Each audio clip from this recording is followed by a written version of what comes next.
All right. Well, thank you so much for coming. I know it's an early morning panel, but we have an incredible group of people, and I can't wait for you to meet them. So it is still a very brave and beautiful thing to be out in the entertainment industry, even in 2019.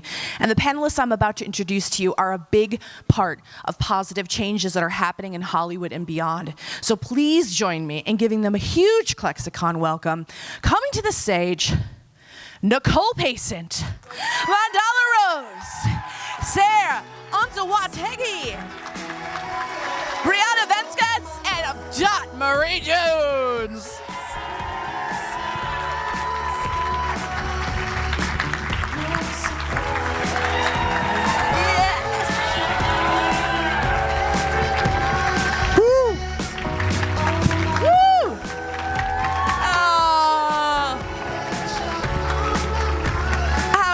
Sir. Look at this panel. We could probably cut the music now. Yeah.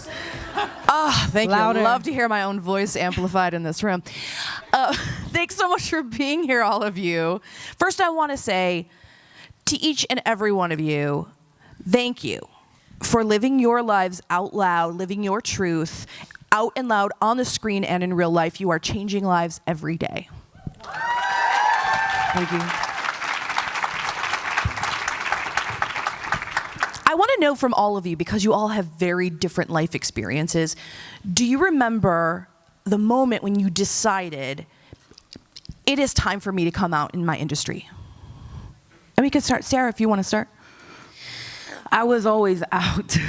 I started being out, when I started doing theater, and I did solo theater work because I didn't find roles that I could be cast in, whether it was my, being that I'm brown, light skin, however it may be, still like have privilege, but not enough to be in the cast in roles that were primarily written for white people, and that was my main thing because I was femme at the time. And so writing my own work was how I was able to express myself. I was able to connect with Latinx folks in my community. I was able to introduce language that sometimes people don't have access to, like Spanish, and interweave it, and that kind of thing was really important for me. And in that way, that's how I came out in many of my identities through solo theater.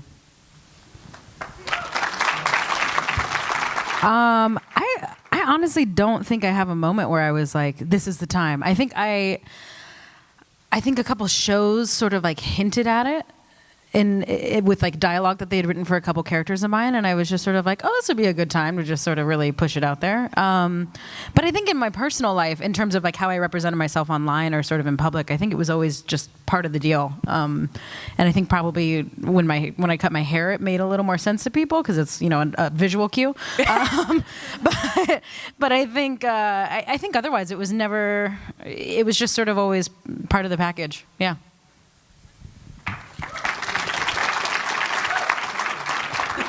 Solid answer. I don't even think I came out. I just lived my life, and if you were in my life, you knew. And I didn't make like some big decision because we don't need that pressure. And also in this industry, the fear of rejection and stuff, but I never really cared because, like I said, if they knew me, they knew me, they knew my work, they knew what I could do. Or even just starting out in this business before probably 90% of you were born. I just, I just lived my life, and tried to be my best self, and I never hid anything. And if you knew me, you knew me. So, good morning. Good morning, Dot. You're next. Thank you. Good morning. I am very similar. I mean, when I first started my career, I didn't, realize my sexuality because I hadn't kissed a girl yet. And I know, it's okay, but I did. And then I was like, oh yeah, cool. You weren't at Ships and Giggles. We got the whole story. Yeah. Yeah. And so when I did realize that it was more of a realization for myself when I first realized my sexuality. Okay, this is who I am, but it never felt as though I needed to translate that into my career. It just is. It's no one's business, and I'm just lucky that I'm getting the queer roles that I'm getting.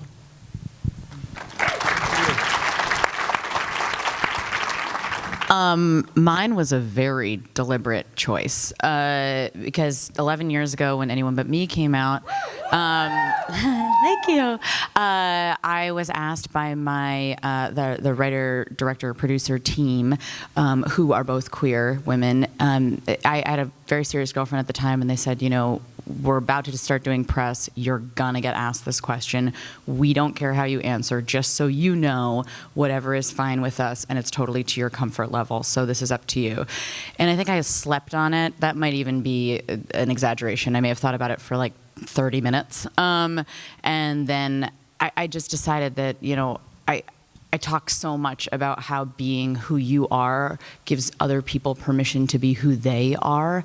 And I just felt like this is my first opportunity to do that. And I don't know, I felt like I wouldn't have had it any other way. So I decided to come out, yeah.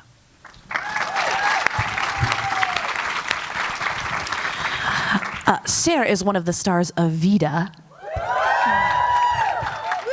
And if you're not watching Vida, you need to get on that. Get yourselves a Starz subscription. It's worth it. So Sarah, you're a non-binary actor in an industry that is still quite attached to the binary. What has your experience been like navigating the industry, and have things changed for you since your tremendous turn on Vida? Thank you. Actually, I was going to add to the first question, which is I changed my name from my birth name to Ser when, publicly right before Vida, but then, professionally, and from now on it was going to be Ser was with Vida. So that was deliberate because this is how I'm going to introduce myself to the world that may not know me personally. It's been challenging, but it's been great because there's also been so many roles and so many opportunities that are now popping up and have been, especially when it comes to producers who want to cast.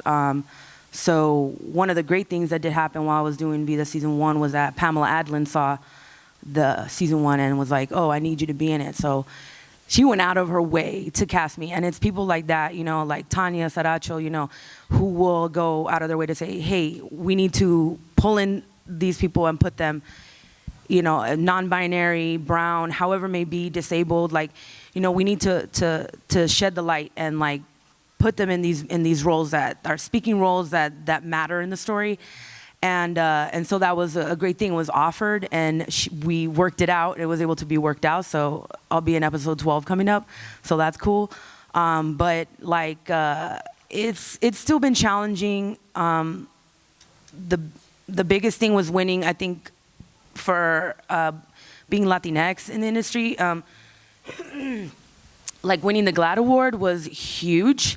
Congratulations. Thank you. I was so shocked. I was like, what? And because of the lack of representation of brown stories, Chicanx stories, on the big screen, on TV, and that sort of thing. So into the mainstream, it's still, I feel like, I still gotta prove myself. I may be in Vida, we may be critically acclaimed, we're going to season 2. I still got to prove myself, because people may still see Vida and they think that's who I am. You can't differentiate the actor and the person that I'm playing, this character. And so I have to really, really be like, no, I have to show you who I am, because then I'll be put in a box again and again and again. So it's now it's a great opportunity to be like, yo, I'm writing the script. I have this script. I'm doing stand-up. I'm doing, because I'm not just what some people may see. And we still got the bias. We still got the unknown and assuming just because I'm masculine center that I'm butch lesbian, or, there's still what are you? What is the, there's still that with audiences. So we're still breaking, through in that way, and that brown people can do it, that we're here too, or, Afro Latinx people, and so that's exciting, to share with the world and tell the story. But yeah, so expect more from me. That's going to be different from what you see as Eddie, who is very much the emotional core of Vida, with mourning for Vidalia. So, yeah.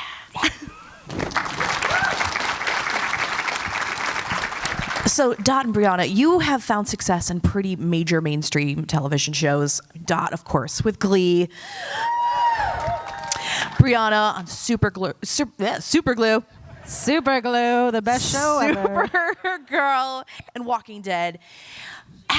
And Agents of S.H.I.E.L.D. And Agents of S.H.I.E.L.D. I was just trying to keep it brief. I'm not going to give their entire resumes here. Have you seen significant changes within the mainstream television landscape for out actors, like in the last few years?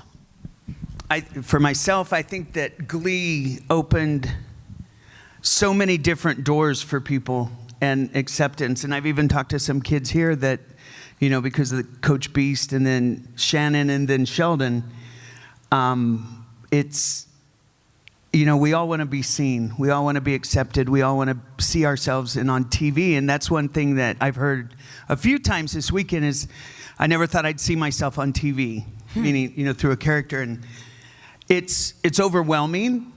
And Bridget will tell you, I take what I do very, very seriously, and I never want to offend anybody. And one of the things with Glee is the first few seasons, when I came on in the second season, I was a straight character who was married in an abusive relationship and got out of that situation. And at that time, I was getting letters from women that said watching that show gave them strength to get out of abusive relationships, which that's like overwhelming. And in a sense, I will never say it's gratifying because there's nothing nice about that.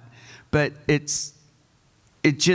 I've always said, be careful what words you choose because you don't know how important they're going to be for someone else. And then when they changed the character the last season, I didn't know what they were going to do until I got the script. And when I read it, I got to be honest, I was at first upset. But I was upset because I didn't want to let down the big girls that, in a sense, I was representing, saying that, well, shit, I can be big and strong and straight and have relationships and have problems that, your 130-pound fake wife has. And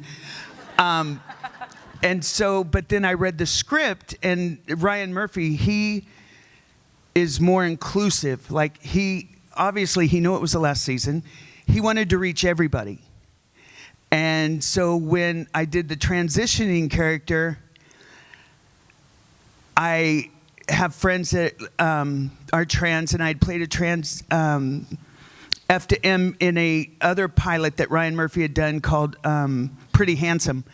And I just, I talked to my friends. I said, I just want to make sure I do this justice. And I think one of the hugest things for me, and I cried the whole way home, is when we did the transitioning episode where there was a choir, and the whole choir was trans. They were literally 200 trans men and women that came from all over the states to just do this. And they got themselves there to be represented and stuff. And like I said, I just want to do it justice, and I want to be proud of what I'm doing. And nothing's a gimme. And, we all, like I said, we all want to be seen and heard. And I just, want to keep doing it justice regardless of what avenue it goes down. But as somebody who's been, and I'm gonna keep with you, Briana, but as somebody who's been in this industry for so long, what you were able to do with Glee, I mean, let's go back 5 years before Glee. Uh-huh. How has the industry changed as a person, as an actor, from like behind the scenes, in your perspective? Like I said, I get along pretty much with everyone. Just don't be an idiot. There's boundaries. But I mean, I go into work wanting to have fun. And I know that nothing is a gimme, and I know that I can be replaced by 5,000 women. And a lot of people forget that. And I've always come from the mindset, too, that if it weren't for fans, you guys, none of us would have a fucking job. So I thank you very, very much. And I know that. And I know that every job and every show that we get, you know, we pray that there's a following. But as far as behind the scenes, I've never had a problem. And that goes as far back as Married with Children in 94, 95. I did like 5 episodes, and I'm still friends with them. Do you know what I mean? And it's like, what I do doesn't define who I am. How I show myself in public does. But as far as my private life, that's why it's called a private life. And it's like I said before, it's like if you know me, you know who I am. You know, and I don't try to hide anything. I mean, obviously. But, hey. No, I love all your posts about Bridget. That's why I was You're so I thought you were talking about the Ann Wilson shirt. I mean, I was like, that's the coolest. Oh, no, Nancy sorry. Wilson. Oh, sorry. I Nancy. mean, they're both great. So, Briana, what about you from your experience? I mean, I think you would have to be kind of off your rocker to not notice that there has been a positive change in the industry. It may not be the one that we all want or anticipating to happen, but I think, you know, there's no way that you can deny that more shows have LGBTQ characters and more shows are hiring people who are LGBTQ. And it's all very positive, I think. I think we're clearly headed in the right direction, and I wrote the article about a casting experience that I had regarding that. And I think honestly, it is all going in the right direction, and I think that a large weight of the positivity that we can get from the industry lays on our own shoulders, and I think it lays with the people who are at this convention and the people who identify the way that we do. We have to support our own kind. As much as I love that we have allies who are portraying LGBTQ characters in TV shows and all over universes and comic books, like I think it's fantastic, but we have to show up for the people that we are. And I think that is what is going to propel the biggest change is I mean, you guys, I'm preaching to the choir, you're all here. But, it's this idea of the panel that this convention is about is at a 10 a.m. slot on a Sunday, when it very well could be at a 1 p.m. slot on a Saturday to get more people to it. So I think that we have to start standing up for ourselves, and I think until we do that, no one else is going to recognize the work that needs to be done. So you guys are obviously all on the right, but I just think that it's important to say and to kind of step out and be like, we are responsible for our own representation, and if we're not supporting that, then that's on us and no one else. And all the people on this panel are doing really tremendous things. And so these are the people that are propelling change. And we're the people that are propelling change. And I think that's something really important to keep in the forefront always. So Nicole and Mandahla, you are both have been or are currently in beloved web series that really feature and focus on queer women. And there seems to be a much more open environment and room to breathe in that medium. And have web series changed things for you as out actors? And how do you feel seeing, I'm having a little trouble reading today, I apologize. And how do you see it changing the way we respond to LGBTQIA fans in entertainment in general? We're both like, it was a late night. That was a long question. It's because I had exposition before it, that's all. It was good exposition. Can't even say that word. I think that's a great question. So when Anyone But Me came out, part of why it was made for web and not TV was because of the writer's strike. So writers couldn't be writing for TV, and TV writers started writing for the web, and that was when we started to see web come up as an actual medium. I remember when I started Anyone But Me, people were like, what's a web series? I don't know what that is. And obviously that changed. And we also had the benefit of having one of the creators of the L Word on it, and it was about 6 months after the L Word ended. So we weaseled in there the best time. It was great. But what was awesome about the web, and I remember our writers saying, it feels like the Wild West because we've been bound to these rules that on television for so long, and especially this is 11 years ago. I mean, things were very different. And they said, we've had to stay within these boxes, and now we don't have to. And we can kind of do whatever we want and show whatever we want. And so I know for them, it was really exciting. And I remember sitting around at like the table read for Anyone But Me, and all of us being like, we don't know where this is going, but this feels like we got something. And what's been so cool is watching like just the amount of stuff, queer stuff that's popped up since Anyone But Me. It's mind-blowing. And I think what's been cool from the very beginning in terms of fan connection is because it's on the web and we're all existing on the web, it's been really easy to communicate with fans and have fans get in touch with me from the very beginning and from all over the world.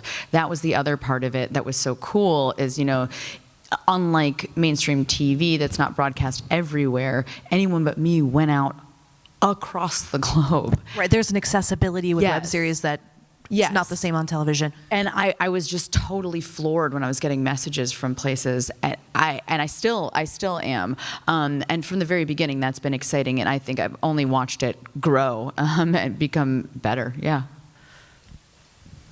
What was the question? I knew you were going to say that, Mandahla. Well, I'm going to skip the exposition this time, but how has being in web series changed things for you as an out actor, and how does it change things for the way you are able to communicate with your fans? I think I feel very privileged in the fact that my career is starting now. I mean, it's been. I mean, you were a star of a movie and all that, but I mean, yes. But as in, it feels as though I'm very privileged in the fact that what I am working on happens to all be LGBTQ. What we need, representation, what we need. And what I'm finding that's wonderful about web series is it's the accessibility. Not everyone has money to spend on Netflix or Hulu or all these things that cost money. And with web series, it's so wonderful because it is accessible. It means that people can actually find what they need to find to be able to find the representation that they require and need in our world. So, I mean, I ended up shooting 2 web series back to back, Passage and Biffle. You're in Passage, and knowing that is all going to go out there. It's not out there yet, but to know that it's going to go out there and be accessible for people is what I'm most excited about. I think I answered that. I think that's wonderful. I want to talk about money. Oh, awesome. Well, not Have any? Do you have some that we? Yeah, do you have some to give us? What's up? What do you need? we were. So this is a pretty broad but important question, and why is it so damn hard for LGBTQ projects, especially ones featuring queer women and non-binary trans characters, to get funding? I mean, LGBTQ fans are the ones that are funding these projects that they love. I mean, that's a lot of responsibility on fans. I mean, we take it on because we love it, but what needs to change to help the industry go? I mean, I'm just going to say the industry is a business. They want to make money. The majority of our community, for the most part, we're underpaid. We're stressed out. We have bills. We are running around. We're not in a position that the majority of hetero relationships are in, which is that you have a household that brings in a lot of money. You have support from your family. There's a very different setup for us. So I think financially we are not targeted as people to present content to, because we don't have the goods to feed back into it. I think for the most part, in terms of NBC, CBS, those kinds of networks. So I think when companies and producers are looking at it from a business standpoint, it's not profitable to provide that much content to our community, which is what circles back to what I was saying before, where we have to start showing up for ourselves. And when people do make content with LGBTQ actors and characters, we have to support them to show them that it's worth it. Because if we don't do that, then it's just going to be the same cycle we're doing, and it's going to keep being this free content online, which is fantastic. But there is a way to get us to a point where those kinds of shows are on network television or are accessible on platforms that we already pay for, come included with Charter or Spectrum, whatever you have. It's just hard. And I mean, as somebody who's been in the industry and who works on relatively reputable shows, people assume that I'm rolling in money just because I'm on 4 TV shows. It's not the case. I struggle to pay my bills just like anyone else. I still wake up in the morning thinking like, shit, how am I going to do this? How am I going to do that? I have no job security in terms of where I'm anticipating my career to go. So it's definitely one of those things where if we want to put money into this industry, it unfortunately kind of has to come from our own pockets to begin with, and we need to show these producers and show these networks that the content is valuable to us. Right. But my question then goes, how much more do we need to show? Because I feel like we've been busting our asses as fans and creators for years, and we show up.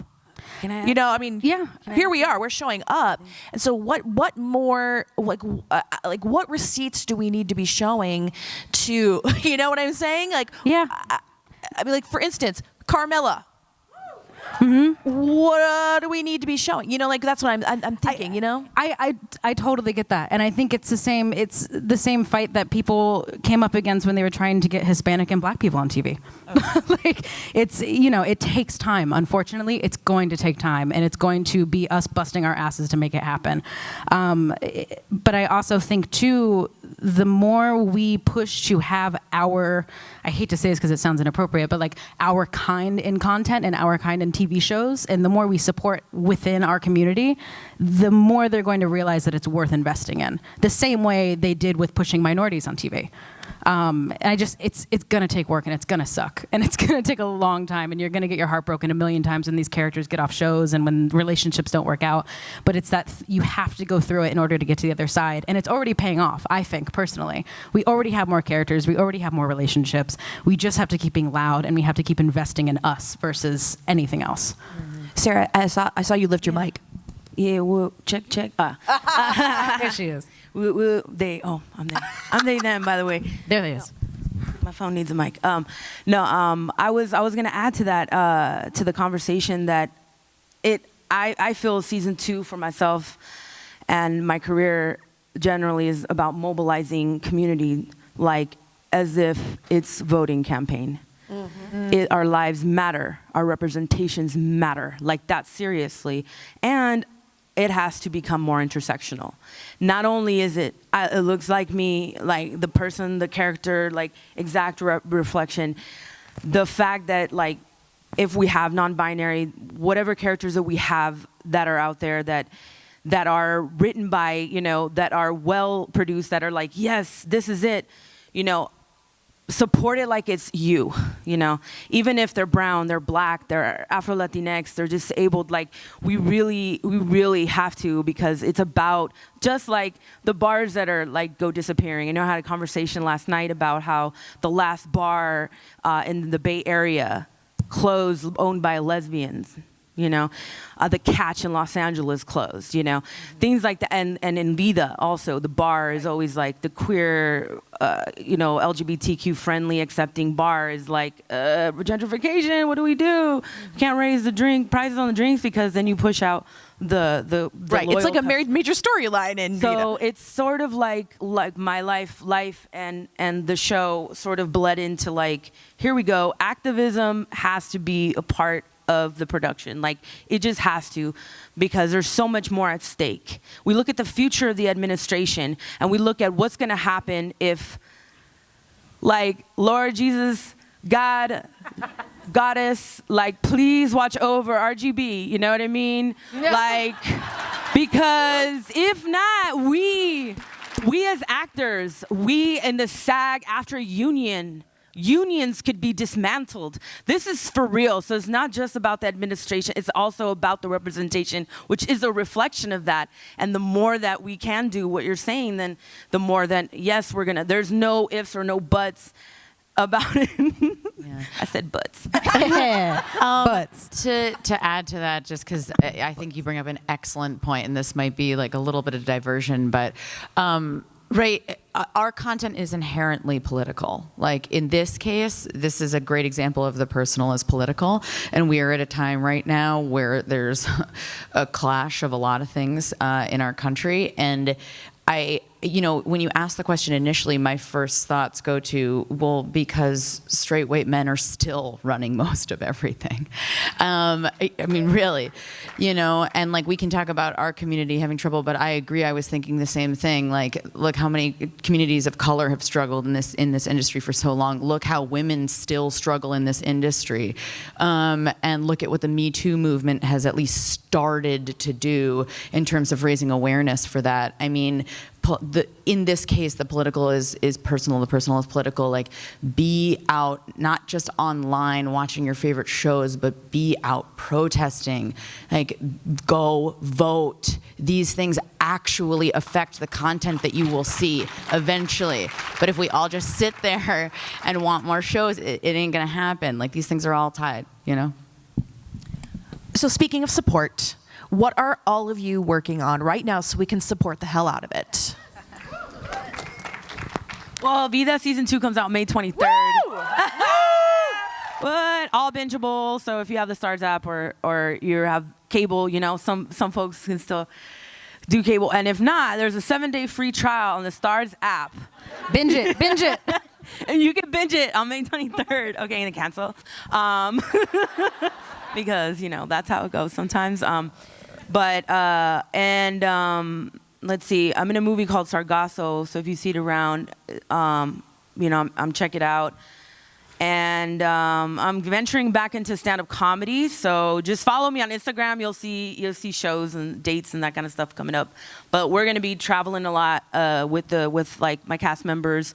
We're gonna be going to like New York, Miami, Canada. So it's gonna be pretty busy right now, leading up to and throughout the premiere. But definitely find me on Instagram. Give me a shout out, like. Send me a message about ClexaCon, So I'm excited. Everybody here has been so wonderful and so great. So thank you all for having me here. Agents of S.H.I.E.L.D. comes back in May, season 6. That'll be great. It's a great season. It's a crazy season. And then, what is it? Walking Dead comes back pretty soon to start filming. I'm kind of back on those shows and circulating on that and auditioning my ass off trying to get another job. Oh, and don't forget the recently crowned Azalea Queen. Clearly. The Azalea Queen of North Carolina, which comes with so much responsibility, clearly.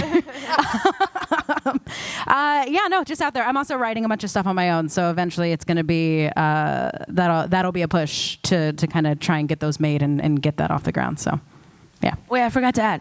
May 16th is Better Things. I'll be in Better Things, May 16th, episode 12. Oh, I love that show. Yeah. And I'm sorry, I cut off the clap. Please. No, it's fine. Give it up. You cut off the clap? That's probably a good thing. It's a good thing to cut off the clap. Different clap. Damn, Different clap. You can cut it off whenever you want. For myself, God, it's been like a crazy, busy, not busy year, if that makes sense. I have several films out in film festivals that I did a film. It's supposed to be a web series on Black Pill. It's called Dead Women Walking, but the director, Hagar Ben Asher, who is from Israeli. She's Israeli. They call her the Israeli Julia Roberts, but she's really nice. And we were served some tea this Sunday morning. that ain't tea when it's facts, baby. It's coffee. Oh no, Coffee. But anyway, so sad. Nice. Mandahla's so disappointed. Cold coffee for you. But listen, but the director took it and made it a full-length feature, and it's about 8 or 9 women that are on death row, and it's their last day, their last minutes, their last, search for whatever. And mine, I'm very proud of the section that it was supposed to be like a one episode, but mine takes place as I'm leaving the prison where I was, going to the execution house. And so that premiered at Tribeca, and it did really well, thank goodness. And then also I have, I did a silly ass movie where all the adults in this funky little town wear braces on their teeth. And it's called Greener Grass. And it's going around to all the film festivals right now.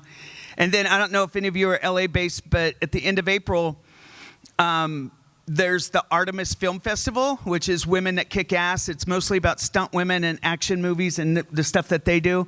I did a film called Ragdoll, which I play a women MMA fighter coach. Oh, cool. And I just saw it at the North Hollywood Film Festival for the first time, and I'm very happy with it.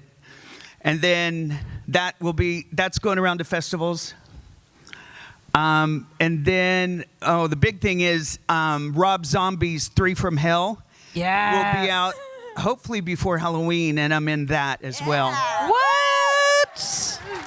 Damn, girl. Whew. Was that it?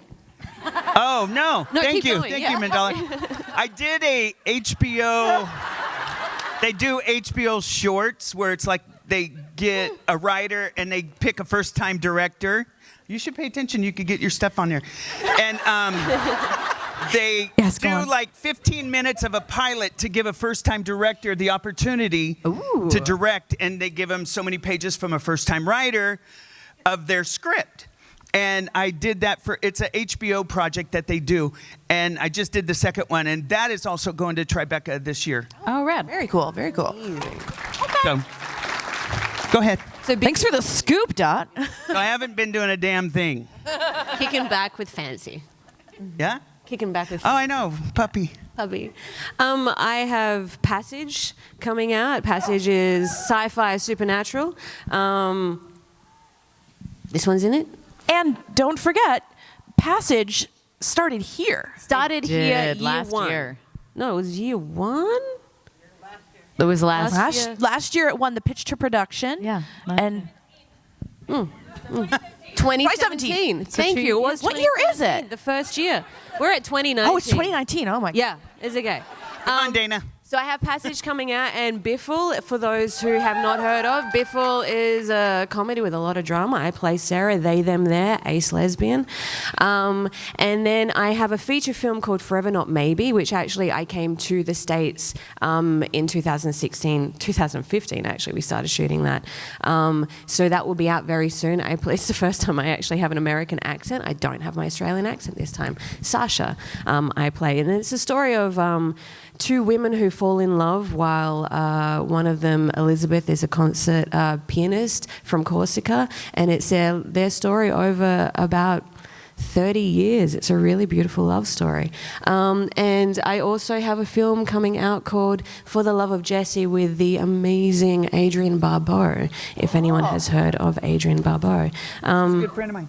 She's wonderful, absolutely wonderful. So amazing. She's coming back to Swamp Thing. So I think I've got a number of. She said Adrienne Barbeau. Those of you that couldn't understand under that fake ass accent. Adrienne Barbeau. I've been on her for 2 years. That we're not buying this accent, but whatever. So I was in a movie with Adrienne Barbeau. Have you heard of Adrienne? Yeah. Nice American accent there. Still hit the R's a little too hard, but that's all right. Hard. I have a number of things coming out, but Good. Oh. One thing I'm super excited about. Have you heard of this thing called Butch Power for the Straight Gal? It is think about Queer Eye. Well, think the lesbian version. I play Sam. I will be your interior designer. Lauren from Lauren and Nicole's Coming Out Pod is also in there, and Ali Johnson created it. So there will be 5 of us, the Fish 5. I don't know about that. It's going to be a lot of fun, so keep an eye out for that. Find me around. I'll give you some Butch Pow chapsticks throughout the day if you need to keep your Apropos. lips moisturized. Yeah, okay, cool. Nicole. Oh my goodness. Okay, so I also am in Passage. So when that we don't know when that's coming out, but I think they said what, summer, something like that. Anyway, yeah. So that's happening. Okay. Yep. And I also have weekly. I am the co-host of Coming Out with Lauren and Nicole. Yeah. Which we're about to do right after this. Which we're about to do with Briana. Come join us. Yeah, it's at Coming Out Pod on all the things. We tell coming out stories. So we have a different guest on every week telling coming out stories, and it's been an amazing experience. We've been doing it since June, and it's like sort of been life-changing. So been doing that. I too am writing. I'm not only writing my own pilot. I actually was just hired to co-write a digital series from a very big series that you guys like, and I can't tell you about it yet, but it's What's it rhyme with? Such a tease. It rhymes with said, but it rhymes with said, but everyone's like, what? Just think about it. It's fine. Okay. But it's basically the lesbian Call Me By Your Name. So that I'm co-writing on that. Not that everyone's still trying to figure this out. I also, let's see, I'm auditioning my butt off as well. For any of you that live in Los Angeles, I am performing on May 2nd in a play that is an absurdist comedy. It's amazing. It's written by and starring Malcolm Barrett from Timeless, and it's going to be ridiculous. So I'll be posting about that. And I know I'm forgetting something, but that's it for right now. Oh God. Yeah. Sorry. Oh my God. All right, so Other Loving is a poly short that I did that's actually the first 5 minutes of a pilot. It's doing the festival circuit right now, so that's really exciting. And then also Hatched I did with Melissa Ponzio from Teen Wolf, there we go, guys, is also doing the festival circuit and will be released ASAP. So we actually don't have much time for questions, but we have like time maybe for one audience question. Does anyone have something really burning to ask? We avoided the clap already. Lucky. Oh, nice burning pun there. Burning desire. Go ahead. Oh, cute. Oh, winner. So I work on women's income security, and LGBTQ women are at high risk of being in poverty, and they participate in like public programs like food stamps and all at higher rates, and you all don't get paid what you should. And so what can we do in addition to supporting ourselves, since like a lot of us don't have as much economic ability to do all that needs to be done? So what role do you see us getting allies to support us as well, so that we can get better representation? In addition to all the things that we got to do to show up for ourselves. Because yes, honestly, the biggest thing that I've always thought, volunteerism is the biggest thing you can do. Volunteering in your own community, whether it's your street or your neighborhood or your friends, just showing up in person. If you don't have it financially, if you don't have the time, even 20, 30 minutes doing something and helping somebody else out really makes a difference. It really, really does. I know it seems crazy, but volunteer as much as you can. It not only helps somebody else out, but it makes you feel better, and it makes you feel like you're a part of the community that you're in. And financially, I know it's a lot about money, and about, especially when you're creating content, about having that financial backing, but there is a lot that can be done with a volunteer versus funding. So if you have a friend who wants to make a short film, or a friend who wants to write something, give them a space to write. Show up and hold a light for them. Help them make food for the crew that's shooting a project. Just be there for the people who are creating the things you want to see. Awesome. Well, I mean, that's pretty succinct right there. Well, thank you all so much for being here. I know it's Sunday mornings are always tough at cons, but it's been so inspiring and amazing to talk to all of you, and I'm so glad that I've had the opportunity to work with you these past couple of years, some of you meeting for the first time, and wishing you all the best in your amazing upcoming projects. Then thank you all of you for coming. Yeah, thank you guys Let's for give them showing all up. a huge Thank you round so of much. applause. Woo-woo. Thank you.